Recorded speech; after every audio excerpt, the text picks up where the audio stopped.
পোস্তটা দিয়ে এরকম করে আমি মাখিয়ে নেব। খুব চটপট মাখিয়ে নিতে হবে পোস্তটা। গ্যাসের আঁচটাকে আমি বাড়িয়ে দিলাম, দিয়ে পোস্তটাকে আমি মাখিয়ে দেবো। পোস্তটা আমি কিন্তু বেশিক্ষণ ফুটাবো না, ফুটালে ছিটে ছিটে যাবে। 2 মিনিট ফুটিয়ে আমি গ্যাসটা বন্ধ করে দেবো। নমস্কার বন্ধুরা, সুলতা হেসেলে আপনাদের সবাইকে স্বাগত। আমি আজ বাঁকুড়া জেলা স্টাইলে আলু পোস্ত বানাবো।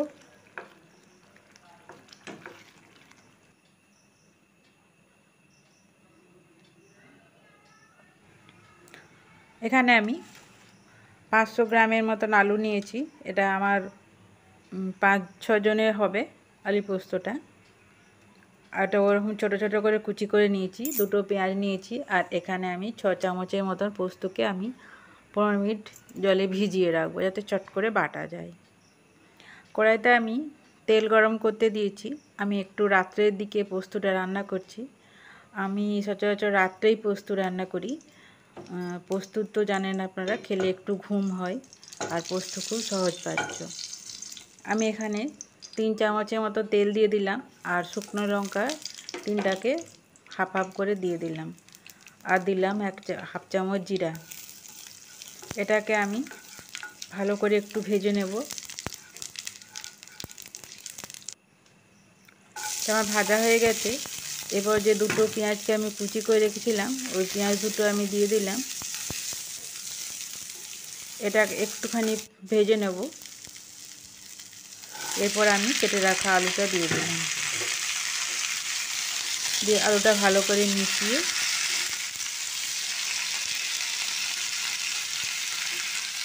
বন্ধুরা, আমার এই রান্নাটি যদি আপনাদের ভালো লাগে, লাইক আর সাবস্ক্রাইব করতে ভুলবেন না যেন। আমি এটা আন্দাজ মতো নুন দিয়ে দিলাম। নুনটা আমি ছড়িয়ে ছড়িয়ে দিলাম।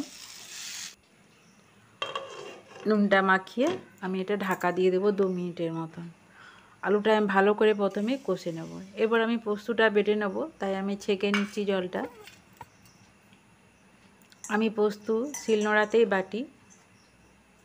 এখানে বাটলে বেশ মিহি হয় আর চট করে হয়ে যায়।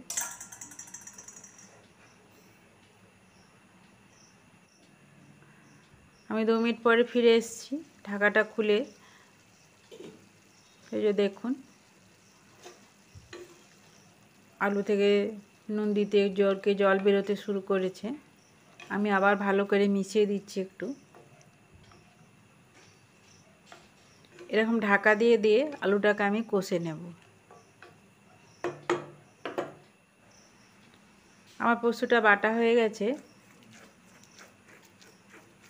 আর একটু সামান্য আছে। এই যে দেখুন, এরকম পুরো মিহি করে বেটে নিতে হবে পোস্তটা, একটু যেমন না দানা দানা দাগ থাকে। আর এটা শিলনোড়াতে বাটলে খুব ভালো বাটা হয়। আপনারা মিক্সিতেও বেটে নিতে পারেন। আমি আবারও ঢাকাটা খুলে একটু নেড়ে দিচ্ছি। মাঝে মাঝে নেড়ে দিতে হবে, জল যাতে না মরে যায় আর না পুড়ে না যায়।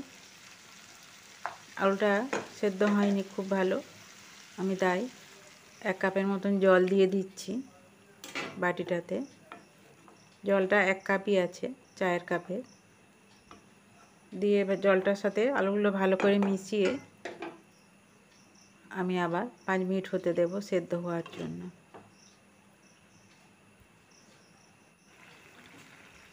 আমি 5 মিনিট পরে ঢাকাটা খুলে দিয়েছি।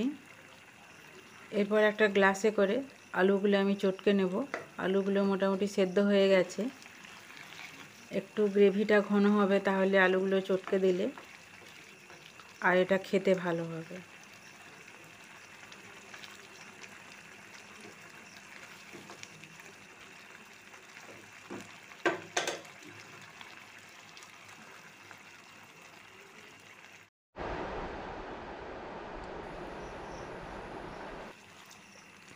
বাটিটা ধুয়ে একটু জল দিয়ে দিলাম, দিয়ে এটা আবার ভালো করে আমি একটু মিশিয়ে নিচ্ছি।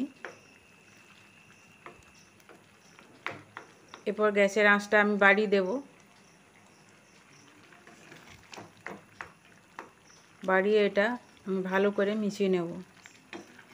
খুব বেশি ফুটালে ছিটে ছিটে যাবে, বেশি ফুটানো চলবে না। 2 মিনিট ফুটিয়ে এটা বন্ধ করে দিতে হবে, যাতে আলুর সাথে পোস্তটা ভালো করে মিশে যায়। এই যে দেখুন ছিটেনি কিন্তু এইরকম মাখা মাখা হবে। আমার হয়ে গেছে এটা। আমি এরপর গ্যাসটা বন্ধ করে দেব। এরপর আমি এর উপরে একটু কাঁচা তেল ছড়িয়ে দেব। আমি তরকারিটা যখন বসাই তখন আপনারা লক্ষ্য করেছেন আমি কিন্তু খুব বেশি তেল দিইনি তখন। এখন কাঁচা তেল দেবো। পোস্ত কাঁচা তেল ছাড়া ভালো লাগে না। আমি এখানে 3 চামচের মতন সর্ষের তেল দিয়ে দিলাম। এরপর সর্ষের তেলটা আমি পোস্তর সঙ্গে ভালো করে মাখিয়ে দেব। এটা গরম গরম অবস্থাতেই কাঁচা তেলটা দিতে হবে। দিয়ে মাখিয়ে আমি আরও 2 মিনিট ঢেকে রেখে দেব। গ্যাস আর জ্বালবো না, এমনি ঢেকে রেখে দেবো। আমার মায়েরা বাড়িতে এইভাবেই পোস্ত রান্না করে। এইভাবে পোস্ত রান্না করলে পোস্ত খেতে খুব ভালো হয়, আর ছিটে ছিটে গেলে পোস্তর স্বাদটা অন্যরকম হয়ে যায়। বাঁকুড়া জেলায় আমরা এইভাবেই পোস্ত রান্না করি। এই পোস্ত দিয়ে ভাত খেলে আর কোনো তরকারির দরকার লাগে না। আপনাদের যদি ভালো লাগে একটা লাইক দেবেন।